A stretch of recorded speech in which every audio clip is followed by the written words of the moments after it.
Hello everyone, welcome back to my channel. This side Siddhi and आज की video में मैं आपके साथ डिस्कस करने वाली हूँ MHI 01 का यूनिट 3। जैसे कि आप सभी जानते हैं कि हमारा ये मैराथन सीरीज चल रहा है, जिसके अंदर मैंने आपको अभी तक MHI 01 के यूनिट 1 और यूनिट 2 को ऑलरेडी डिस्कस करा चुकी हूँ।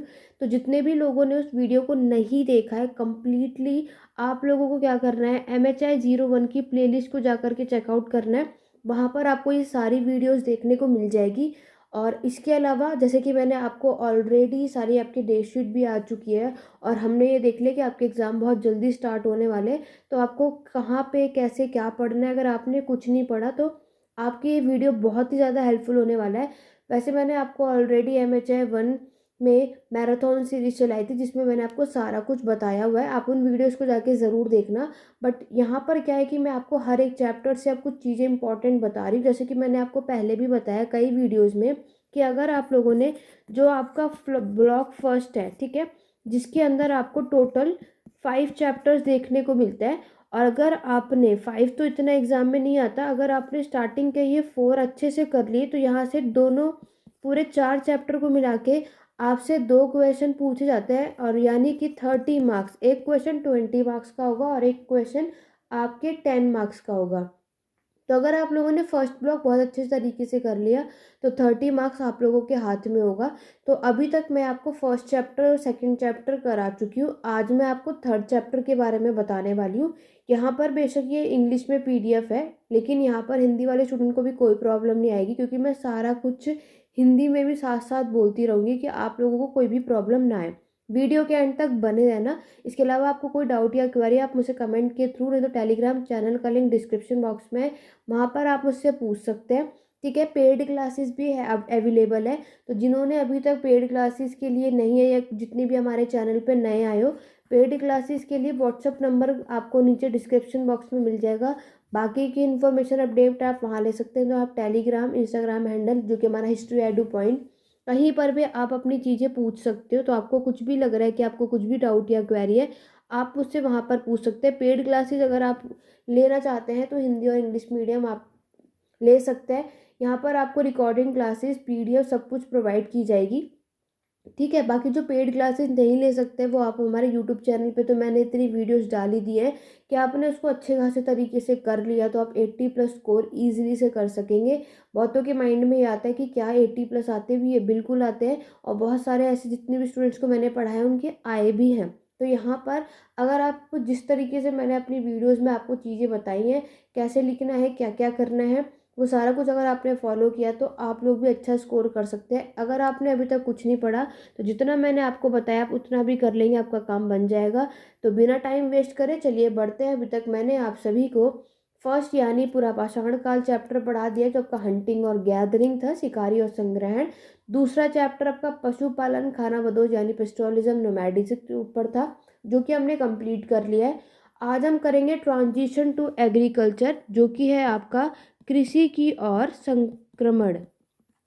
ठीक है, कृषि की ओर संक्रमण ये आपका आज का चैप्टर है। यहाँ से हर बार क्वेश्चन आता है और इस बार भी आएगा। 20 मार्क्स का क्वेश्चन इस चैप्टर से ये लोग पूछते हैं। सबसे ज़्यादा इम्पॉर्टेंट 3.2 है, जो आपके कुछ सिद्धांत दिए हैं, थ्योरीज दिए हैं, जो कि आपकी 3 थ्योरी है। ये इम्पॉर्टेंट है, ये याद रखना। तो 3 सिद्धांत है, इसके ऊपर आज मैं आपको डिटेल में बताने वाली हूँ। साथ ही साथ कभी कभी ये डोमेस्टिकेशन ऑफ प्लांट और एनिमल्स में पूछ लेंगे, तो अगर ये पूछेगा तो सिंगल 10 मार्क्स में आएगा। डोमेस्टिकेशन ऑफ एनिमल यानी कि आपके पशुओं को पालतू बनाना, ये मैं ऑलरेडी आपको सेकंड चैप्टर में करा चुकी हूँ। तो जिन्होंने उस वीडियो को नहीं देखा जल्दी से जाकर उसको देखना। कभी कभी ये सिंगल से भी पूछ लेंगे, तो अगर इन्होंने ये पूछा तो सिंगल आपसे 10 मार्क्स में ये आता है। ठीक है, इसी तरीके से इन्होंने आपके पौधे उगाना भी करा था, डोमेस्टिकेशन ऑफ प्लांट, ये भी कभी कभी ये लोग पूछ लेते हैं।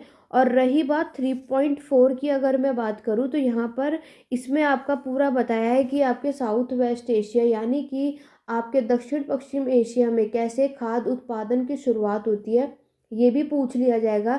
या फिर आपके एनातोलिया, यूरोप, मेसो अमेरिका, चाइना में आपके जो प्रमाण मिले कि हाँ यहाँ पे भी कृषि की शुरुआत हुई थी, वो सारा कुछ, क्योंकि यहाँ पर आपसे ये सारी, क्योंकि ये लोग क्या करते हैं आपसे ना क्वेश्चन में ऐड करके पूछ लेते हैं कि खेती की शुरुआत होने की वजह से आपके मानव के जीवन में क्या परिवर्तन या क्या चेंजेस आपको देखने को मिलते हैं, तो वो सारा कुछ आपको लिखना है। तो यहाँ पर अगर आपको क्या करना है, अपना यहाँ पे अगर आपको कॉन्सेप्ट क्लियर होगा तो आप अपने तरफ से भी इजीली से कर सकते हैं, वरना बहुत सारे स्टूडेंट यहाँ पे कंफ्यूज हो जाते हैं, जो आपको नहीं होना। रही बात अगर ये सिद्धांत, ये थ्योरी आपसे पूछेगा तो 20 मार्क्स का ये क्वेश्चन आपके एग्जाम में आपको देखने को मिलेगा। तो चलिए बिना टाइम वेस्ट करे अपनी आज की क्लास को स्टार्ट करते हैं। जितने भी हमारे चैनल पे फर्स्ट टाइम आए हो, चैनल पे जल्दी से चैनल को सब्सक्राइब कर लीजिए, बेल आइकन प्रेस कर लो। रात के 9:30 बजे आपको हमारे चैनल पे वीडियोस देखने को मिलेगी। और MHI 1 में इस चैप्टर से भी किस तरीके से क्वेश्चन आते हैं ये मैं प्रीवियस वीडियोस में करा चुकी हूँ, दिखा भी चुकी हूँ। हमने लास्ट 10 ईयर के प्रीवियस क्वेश्चन भी कर लिए, सॉल्व भी कर लिए। आप उनको कर लेंगे, आपका काम बन जाएगा। तो चलिए अब बढ़ते हैं कि अगर इस चैप्टर से और इसकी जो भी क्वेश्चन आएगा तो आपको क्या और कैसे और किस तरीके से करना है। चलिए, तो देखो सबसे पहले अगर हम बात करते हैं, आपके कुछ भी चैप्टर की शुरुआत करोगे, इंट्रोडक्शन यानी प्रस्तावना तो आपको देखो लिखना ही है। तो यहाँ पर आपको भी मैंने प्रीवियस में बताया हुआ है कि 12,000 साल पहले ईसा पूर्व का टाइम पीरियड है जब से आपकी यहाँ पे शुरुआत होती है। और याद होगा तो हमने उसमें देखा था कि आपके ये फिलिस्तीन पीरियड है, ठीक है, यानी कि आपकी अभिनूतन का ये समय था, पूरा पाषाण काल का हमारा ये समय। और अभी तक हमने पूरा ओवरऑल क्या देखा कि हमारे जो इंसान है स्टार्टिंग में हंटिंग और गैदरिंग यानी शिकारी और संग्रहण का काम करते थे स्टार्टिंग में, जो कि हमने फर्स्ट चैप्टर में पढ़ा। उसके बाद धीरे धीरे इन लोगों ने क्या करना शुरू करा, आपके जानवरों को पालतू बनाना शुरू करा और फिशिंग भी करनी स्टार्ट करी थी, जो हमने आपके सेकंड फेज में पढ़ा। अब क्या होगा, आपकी एग्रीकल्चर यानी कि खेती की शुरुआत होगी। आपका जो थर्ड चैप्टर है वो इसके ऊपर है कि आखिरकार लोगों ने खेती की शुरुआत क्यों की, इसके पीछे का कारण क्या रहा होगा। ये बात आपके इस थ्योरी में आएगी। यहाँ पर आपके कुछ इतिहासकार होंगे जिनके अलग अलग सिद्धांत, अलग अलग थ्योरीज होगी, जिनके अपने अलग व्यूज़ होंगे कि खेती की शुरुआत उस समय के लोगों ने इस कारण की वजह से किया होगा।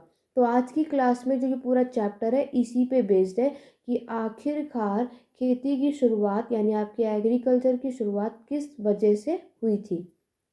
ठीक है, तो देखो सबसे पहले ये देखो, हंटिंग और गैदरिंग करने वाले लोग, मैंने आपको बताया था कि इन्होंने ही जानवरों को पालतू बनाना शुरू किया था। ठीक है, जिसमें सबसे पहले जो इन्होंने जानवरों को पालतू बनाया था वो थे आपके डॉग। डॉग आपको पता है आपके हंटिंग और गैदरिंग के पर्पस में बहुत ही ज़्यादा हेल्प होने, काम आने वाले हैं। देन उन्होंने खेती की शुरुआत करने के पर्पज से आपके डोमेस्टिकेशन, शिप गोट और आपके कैटल, ये भी काम आने वाले हैं, इनको पालतू बनाए। रही बात, अब हम कुछ अलग अलग सिद्धांत करेंगे कि किसने क्या बोला, वो सब कुछ मैं आपको अब बताने वाली हूँ। ये देखो यहाँ पर आपको याद रखना है कि आपके 3 सिद्धांत है, ठीक है। 3 में यहाँ पे कारण बताया गया कि इन इन कारणों के वजह से आपके एग्रीकल्चर यानी खेती की शुरुआत होती है, जिसमें से सबसे पहला बोला गया है आपका climate stress model.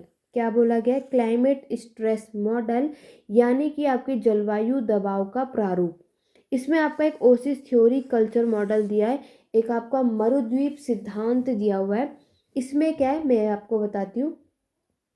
Climate stress से आपको एक बात समझ आ रही है कि इसमें क्या बोला गया है, आपके जो मौसम में, जलवायु में जो बदलाव आया है, इस कारण के वजह से आपकी खेती की शुरुआत हुई थी।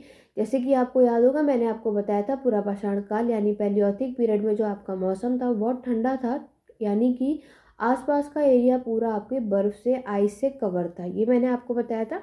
उसके बाद आपके जो ट्रॉपिकल रीजन वाला एरिया, वहाँ पे हमें देखने को मिलता है कि मौसम, आपके जो मौसम है उसमें बदलाव आता है, वो गर्म होने की वजह से। उससे क्या होगा, आपकी सारी बर्फ़ जो है वो पिघल जाएगी, जिससे क्या होगा, अब आपको ग्रीनरी नज़र आएगी, पेड़ पौधे नज़र आएंगे। ठीक है, दूसरी चीज़ हमने देखा था कि आपके मीसोलिथिक के टाइम पर लोग क्या थे, नोमैडिक, यानी कि आपके खाना बदोशी लोग थे, जो एक जगह से दूसरी जगह माइग्रेट, घूमते रहते थे।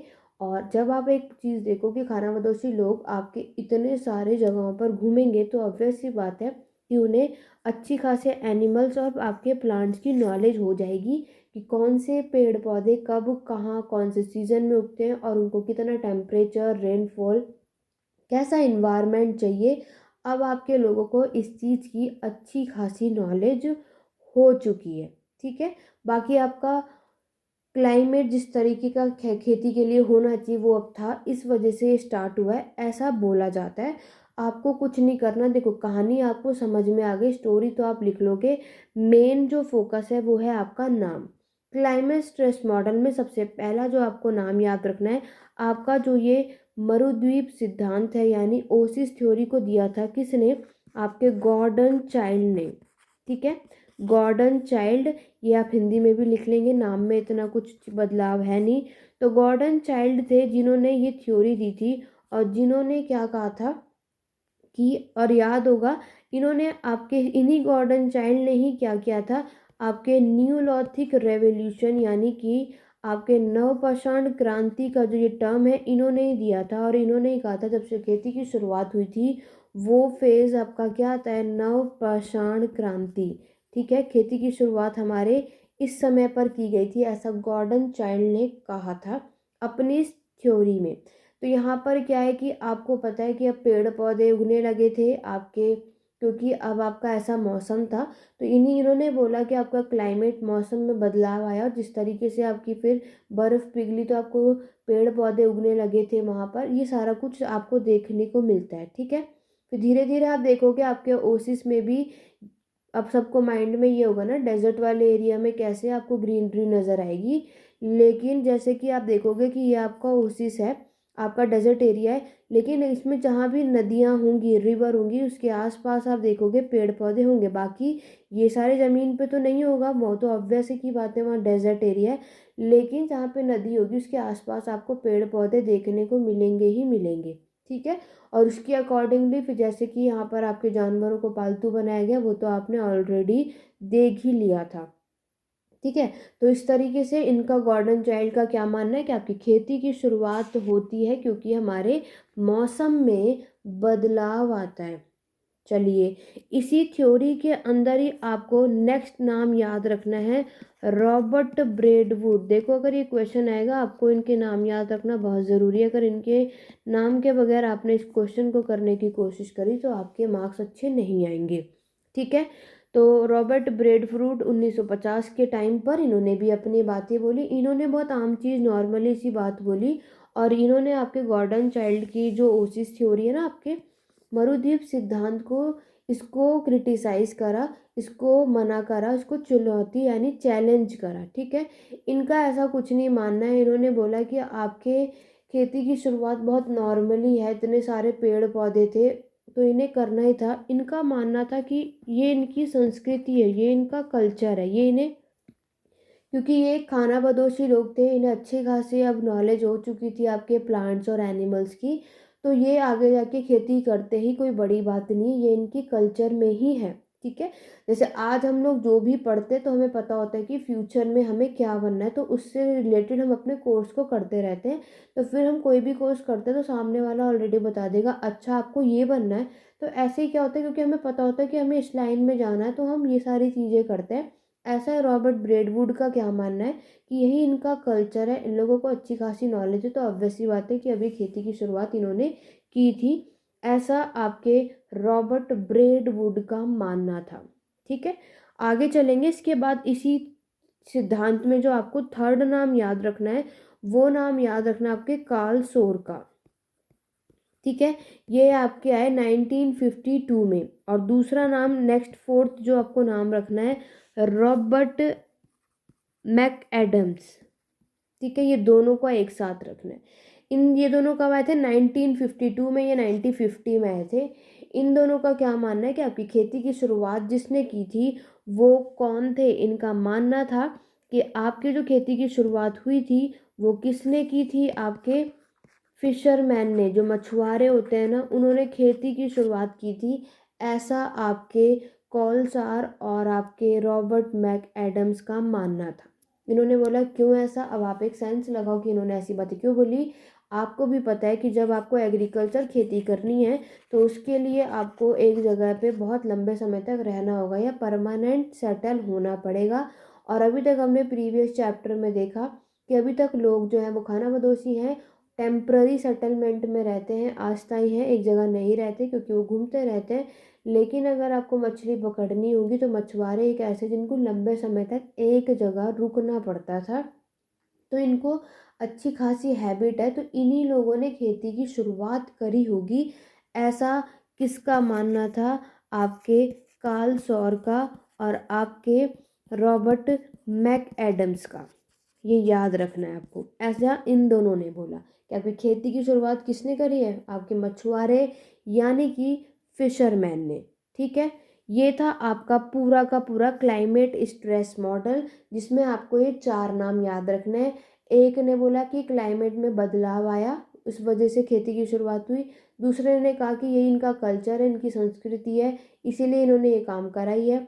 तीसरे ने बोला क्योंकि सेकंड ने कल्चर है, इनको अच्छी खासी नॉलेज है, यही इनका काम है, तो इन्होंने ये काम करा।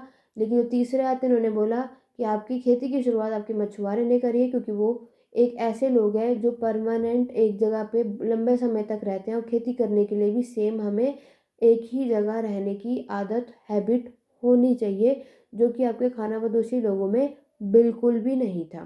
ठीक है, इसी वजह से धीरे धीरे आप देखोगे हमारे पूरे इन्वायरमेंट में तो बदलाव आया ही। जिस तरीके से मैंने आपको बताया, तापमान चाहिए, बारिश जितनी होनी चाहिए, वो सारा कुछ आपको देखने को मिलेगा, जो भी हमें खेती करने के लिए चाहिए। अब आएंगे कुछ इतिहासकार, डेमोग्राफिक मॉडल यानी कि जनसांख्यिकी प्रारूप। इन्होंने बोला कि आपके पॉपुलेशन बढ़ने यानी आपकी जो जनसंख्या है वो बहुत तेज़ी से बढ़ी, जिस वजह से आपके लोगों ने खेती की शुरुआत करी। ठीक है, माइंड में आ रहा होगा ना किसने बोला था ये? तो ये बोला था आपके लेविस बिनफोर्ड ने। इन्होंने ये सिद्धांत दिया था डेमोग्राफिक मॉडल यानी आपकी जनसांख्यिक प्रारूप। इन्होंने बोला कि आपकी पॉपुलेशन जनसंख्या बहुत तेज़ी से बढ़ी, जिससे कि अब लोगों को खाने को चाहिए था, क्योंकि आपके अब शिकार करने से, हंटिंग गैदरिंग करने से तो आपको उतना काम मिलेगा नहीं। अब आपके पास फूड जो है वो बहुत कम है।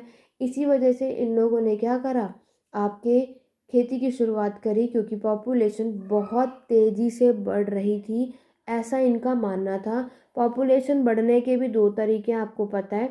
एक होता है आपका बाय बर्थ, नो डाउट, और दूसरा होता है आपका इमाइग्रेंट, क्योंकि एक गांव के लोग अगर दूसरे गांव के लोग गांव में जाकर बस जाएंगे इकट्ठे इतने सारे, तो खाने को कहाँ से दिया जाएगा?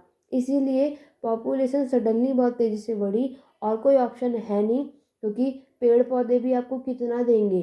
ठीक है, एक टाइम पर, तो इसीलिए फूड की कमी होने की वजह से यहाँ पे क्या लोगों ने अब आपकी खेती की शुरुआत कर दी। ये सारा कुछ आपके डेमोग्राफिक मॉडल है। लेविस बिन फोर्ड के बाद आपको इसमें जो नाम याद रखना है वो है आपके डेविड हैरिस। डेविड हैरिस ने भी आपके लेविस बिन फोर्ड को सपोर्ट किया था 1969 में। इन्होंने भी माना था कि हाँ बिल्कुल आपके यहाँ पे गुड्स जो है उतने नहीं थे, आपकी पॉपुलेशन इतनी तेज़ी से बढ़ी कि रिसोर्सेज हमारे पास उतने हैं नहीं, जिसके वजह से हमें एग्रीकल्चर की शुरुआत यहाँ पर हुई। ये इस बात को मानते हैं। ठीक है, इन्होंने इसको बिल्कुल सपोर्ट करा था। तो ये 2 नाम आपको यहाँ पर याद रखने हैं, बहुत ही इम्पॉर्टेंट। नाउ आपका लास्ट है सिस्टम मॉडल। सिस्टम मॉडल का मतलब है आपकी व्यवस्था आधारित प्रारूप। इस सिद्धांत को देने वाले का नाम, सिर्फ इसमें एक ही नाम याद रखना है, केंट फ्लैनरी। केंट फ्लैनरी हैं जिन्होंने इस सिद्धांत को दिया, और इन्होंने अपने इस सिद्धांत में क्या कहा था? वो आपके क्लाइमेट यानी आपकी जलवायु, दूसरा इन्होंने आपके इन्वायरमेंट यानी आपका पर्यावरण, और तीसरा इन्होंने आपके डेमोग्राफिक यानी कि आपकी पॉपुलेशन। ठीक है, जनसंख्या। इन्होंने बोला ये तीनों ही कारण हैं, चाहे आपका कल्चर हो, संस्कृति हो, इन्होंने इन सभी को सपोर्ट करा और बोला ये सारे के सारे ही कारण हैं जिसके वजह से आज आपकी खेती की शुरुआत हुई है, या लोगों ने खेती करने की शुरुआत करी है। तो इसमें आपको इन तीनों को ही केंट फ्लैनरी ने शुरुआत की, और ये सब चीज़ों को एक साथ सपोर्ट करते हैं। ऊपर के 2 मॉडल तो सब अपने अपने में लगे हैं, लेकिन सिस्टम मॉडल में क्या है आपके यहाँ पर ये सभी को मानते हैं कि हाँ आपके जलवायु में, आपके पर्यावरण में बदलाव आया, मौसम में बदलाव आया तो खेती की शुरुआत हुई, कल्चर था ही उनका, पॉपुलेशन भी बढ़ा, ये भी एक कारण माना जा सकता है। तो सिस्टम मॉडर्न कैंट फ्लेयर ने ले दिया था और इनका मानना था कि ये खेती जो की शुरुआत हुई है ये इन सभी के कारण के वजह से हुई है। तो ये था आपका पूरे के पूरे ट्रांजिशन आपके थ्योरीज। आशा करती हूँ कि आपको ये चीज़ें क्लियर हो गई होंगी। मेन जो मैंने यहाँ पर पॉइंट लिखे हैं वो यही है जो आपको याद करना है। आप चाहो तो इस तरीके के नोट्स बना लो, कहानी तो आप खुद भी अपने एग्जाम में लिख लोगे। मैंने पूरी कोशिश करी इंग्लिश और हिंदी दोनों में आपको बताऊँ ताकि किसी को कोई प्रॉब्लम ना आए। यहाँ तक अगर किसी को डाउट है तो आप मुझसे कमेंट के थ्रू पूछ सकते हैं। वीडियो को लाइक शेयर करना मत भूलना अगर मेरी वीडियो आपको पसंद आती है। जितना ज़्यादा अच्छा आपका रिस्पॉन्स रहेगा, आपको एग्ज़ाम आने से पहले चैनल पे बहुत सारी टॉपिक जो आपके एग्ज़ाम के लिए बहुत इंपॉर्टेंट है, ऐसे ही डीपली और कैसा क्या लिखना है वो सारा मैं बताऊंगी। बस उसके लिए आपको सपोर्ट करना है। वीडियो को जितना हो सके अपने हर सोशल मीडिया पे लाइक शेयर करवाओ। आप लोग लाइक शेयर बहुत कम करते हैं। मैं आप सभी के लिए इतनी अच्छी वीडियोस लेकर के आती हूँ, आपको पूरी कोशिश करती हूँ कि सारी चीज़ें आपको ऑन टाइम बता पाऊँ। लेकिन आप ही लोग हैं कि सपोर्ट नहीं करते हैं, लाइक शेयर उतना बहुत ही रेयर करते हैं। लाइक शेयर फ्री में आपको सिर्फ सपोर्ट करने के लिए कितना 1 सेकंड का काम है, तो एक बार जल्दी से कर दो जब तक आप लाइक शेयर कर रहे हैं। जितने भी स्टूडेंट हमारे चैनल पे फर्स्ट टाइम आए, मेरी वीडियो फर्स्ट टाइम देख रहे हो, टेलीग्राम चैनल का लिंक डिस्क्रिप्शन बॉक्स में 2 टेलीग्राम चैनल है पीडीएफ के लिए, और आपको कोई डाउट या क्वेरी है तो दोनों ही डाउट पूछना हो तो आप दोनों टेलीग्राम चैनल को ज़रूर ज्वाइन करना। ठीक है, इंस्टाग्राम हैंडल है मेरा इंस्टा हिस्ट्री एडू पॉइंट, आप मुझे वहाँ भी फॉलो कर सकते हैं। और पेड क्लासेस के लिए कोई भी इंटरेस्टेड हो, कोई भी लेना चाहता हो तो आप लोग इनरोलमेंट करा सकते हैं। व्हाट्सअप नंबर का लिंक डिस्क्रिप्शन बॉक्स में मिल जाएगा। बाकी की इन्फॉर्मेशन आप वहाँ ले लो बिना टाइम वेस्ट करें। बाकी आप मेरे यूट्यूब चैनल पे सारी पीडीएफ को चेकआउट कर सकते हो, सारी प्लेलिस्ट चेकआउट कर लो। क्या पढ़ना है, कैसे पढ़ना है, कितना पढ़ना है, वो मैं सब कुछ बता चुकी हूँ। ठीक है, चलिए आगे बढ़ेंगे। अब हम बात करते हैं आपके डोमेस्टिकेशन ऑफ प्लांट की और एनिमल्स की। ठीक है, तो आपके पशुओं को पालतू बनाया गया, ये मैं ऑलरेडी करा चुकी हूँ, तो बार बार हमें इसे करने की ज़रूरत बिल्कुल भी नहीं है। ठीक है, डोमेस्टिकेशन ऑफ प्लांट्स जो है पौधों को उगाना, ये भी कई बार पूछा जा चुका है, तो इसके बारे में मैं थोड़ा बहुत आपको बता देती हूँ। क्योंकि अब खेती की शुरुआत हुई है तो आपकी पॉपुलेशन से देखो, कोई भी शुरुआत होगी ना आपकी पश्चिम एशिया से होगी, वेस्टर्न एशिया से ही होगी। तो आपके यहाँ पर सीड्स बीज आपको देखने को मिलेंगे। ठीक है, आपको यहाँ पर बस नाम याद रखना है कौन सी चीज़ कहाँ पर क्या, और हमें भी पता है, आपको भी पता है। सबसे पहले जो इन्होंने क्रॉप्स उगाई थी वो आपकी गेहूं और आपके जौ थे, यानी वीट और बार्ले सबसे पहले क्रॉप्स वो थे जो उगाए गए थे। ठीक है, उसके बाद आपके एक पर्सन है वेंके, आप लोग जितना नाम हो सके कि नाम अगर आप लिख लोगे तो बहुत अच्छी बात है। यहाँ पर मैंने उन्हें बताया कि आपकी गेहूं की यहाँ पर सबसे पहले उगाया गया था लोगों ने, अब इसको इसकी फसल उगानी स्टार्ट कर दी। ये सारा कुछ आपको यहाँ पर लिखना है। ये वाला टॉपिक उतना नहीं आता, लेकिन यह है कि इन 5 सालों में 1-2 बार आपको ये 10 मार्क्स में ये क्वेश्चन देखने को मिलता है, इसीलिए आप लोग इसको पढ़ कर जाना। ठीक है, बहुत ईजी सा है। वीट और बार्ले मैंने आपको बता दिया है, वो सारा बस आपको कुछ याद रखना है, ज़्यादा कुछ आपको इसमें से करके नहीं जाना। फिर देखो डोमेस्टिकेशन ऑफ एनिमल हम पहले भी कर चुके हैं कि आपके डॉग, शिप, कैटल, पिग, इन सभी को पालतू बनाया गया था। ठीक है, हंटिंग और गैदरिंग के पर्पस से और आपके खेती के पर्पस से भी, और किस पर्पस के लिए ये मैं आपको सेकेंड यूनिट में ऑलरेडी करा चुकी हूँ। जितने भी लोगों ने उस वीडियो को नहीं देखा जा करके देख लो, बहुत काम आएगा। और जितने भी इग्नू से नहीं है बट इग्नू के सोर्स पढ़ रहे हो तो सारा कुछ डिटेल में मैंने आपको कराया हुआ है। ठीक है, तो ये पूरा ऑलरेडी मैं आपको प्रीवियस वीडियोस में करा चुकी हूँ। फिर एक क्वेश्चन आपसे ना पूछ लिया जाता है कि आपके यहाँ पर कहाँ कहाँ पर अलग अलग जगह पे खेती की शुरुआत हुई थी, इसको आपको बताना होगा। ठीक है, अर्ली एग्रीकल्चर साइट्स पे आपको, यानी आपके आरंभिक कृषि उत्पादन की जगह कौन कौन सी है ये आपसे पूछा जाएगा, पूछा भी गया है 20 मार्क्स में, तो ये भी चीज़ आपको आनी चाहिए कि यहाँ पर आपकी पॉपुलेशन बहुत तेज़ी से बढ़ रही है, आपके एनवायरनमेंट भी बदलाव आ रहा है, ये आपको पता ही है।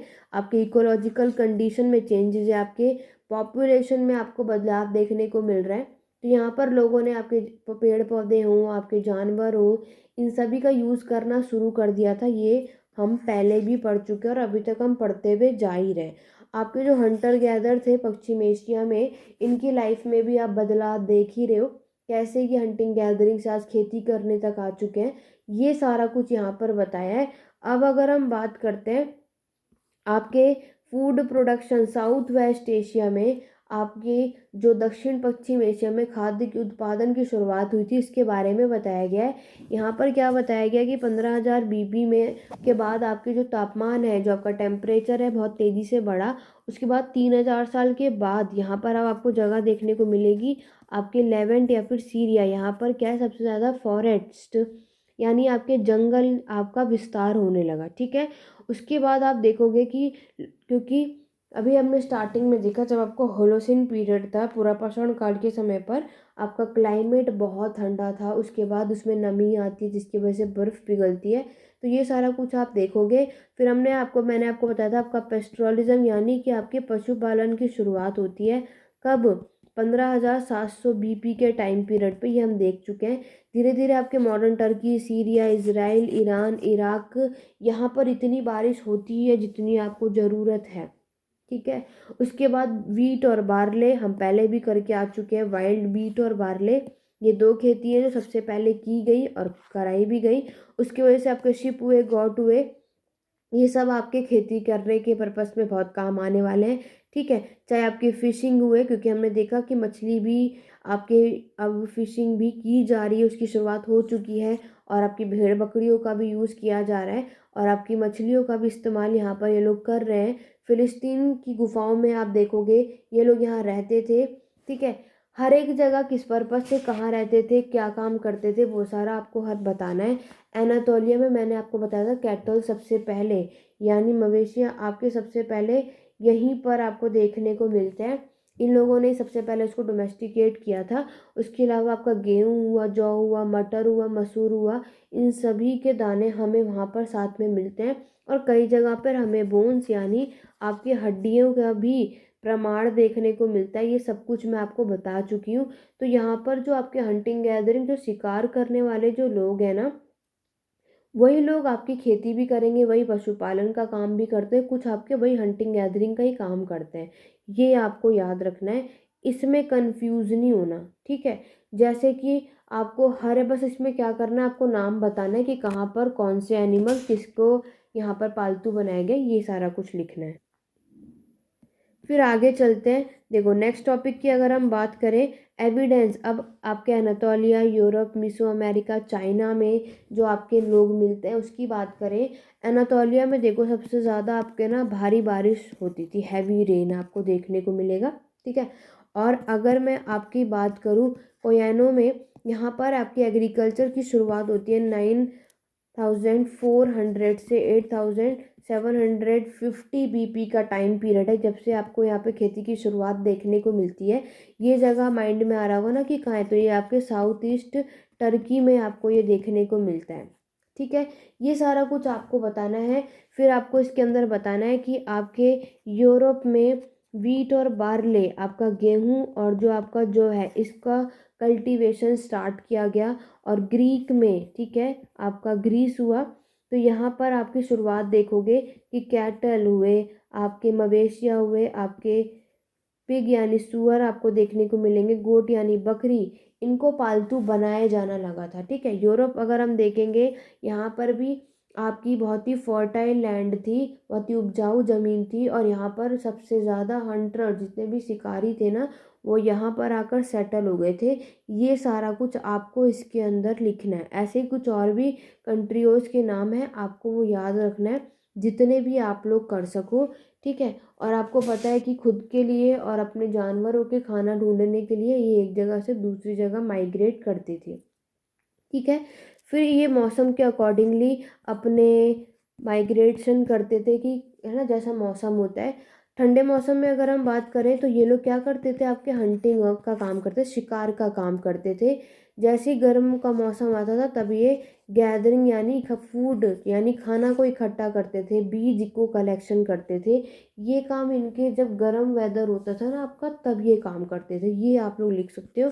ठीक है, ये मैं आपको किसकी बात बता रही हूँ, आपके मीसो अमेरिका में आपको ये चीज़ देखने को मिलेगी।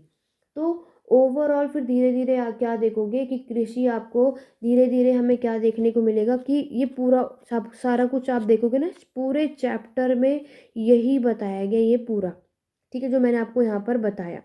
फिर देखो यहाँ पर क्या है कि धीरे धीरे आपके क्या होगे, पूरे नॉर्थ चाइना में आपकी खेती की शुरुआत हो जाती है, पूरे आपके ईस्ट और नॉर्थ साउथ चाइना में, यानी पूर्व और दक्षिण उत्तर सारे जगहों पे अब खेती की शुरुआत हो जाती है। यानी हर जगह अब जो लोग हैं, अब यानी देखो भुट्टा भी आपके, कॉर्न हुआ चाहे मेज हुआ जिसको अब भुट्टा कहते हैं, इनकी भी यहाँ पर भी आपके साउथ अमेरिका में इसका एविडेंस मिलता है कि यहाँ के लोगों ने कॉर्न यानी मक्का उगाना शुरू कर दिया था।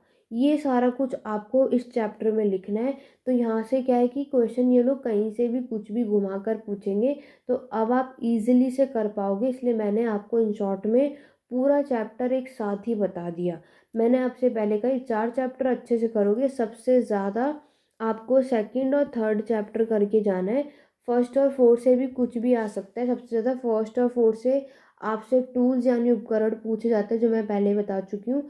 ठीक है, तो आज की क्लास में ये थर्ड चैप्टर मेरा पूरा कंप्लीटली आपको बता दिया। इसके बाद भी अगर आपको नहीं समझ आया, कुछ डाउट है, तो आप मेरे से पूछ सकते हैं कि आपको जो भी डाउट है, मैं आपके सारे कमेंट का रिस्पॉन्स यहाँ करती हूँ। वीडियो पसंद आ रही है तो लाइक शेयर करना बिल्कुल भी मत भूलना। नेक्स्ट में हमारी सीरीज़ में बने रहने के लिए चैनल को सब्सक्राइब कर लो, बेल आइकन प्रेस कर लो, ताकि अब जो मैं नेक्स्ट यूनिट 4 कराऊंगी, न्यूरोलॉजिक रेवोल्यूशन नवपाषाण क्रांति, आपके एग्ज़ाम के लिए बहुत ही ज़्यादा इंपॉर्टेंट है। कैसे है और क्या है और किस तरीके से लिखना है, ये सब कुछ जानने के लिए आपको मेरे साथ बने रहना होगा। नेक्स्ट वीडियो जब भी आएगी इसका नोटिफिकेशन पाने के लिए टेलीग्राम चैनल ज्वाइन कर लो, बेल आइकन प्रेस कर लो। रात के 9:30 बजे आपको मेरे चैनल पर वीडियोस देखने को मिलेगी। डेट शीट आ चुकी है, आपके एग्ज़ाम तक आपको हमारे चैनल पर इसी तरीके से वीडियोस देखने को मिलेगी। बाकी इसी तरीके से मुझे सपोर्ट करते रहिए, हमारे चैनल पे बने रहिए। आज की वीडियो कैसी लगी कमेंट करके ज़रूर बताना। मिलते हैं अपनी नेक्स्ट वीडियो में। आज की वीडियो में बस इतना ही। Thank you for watching.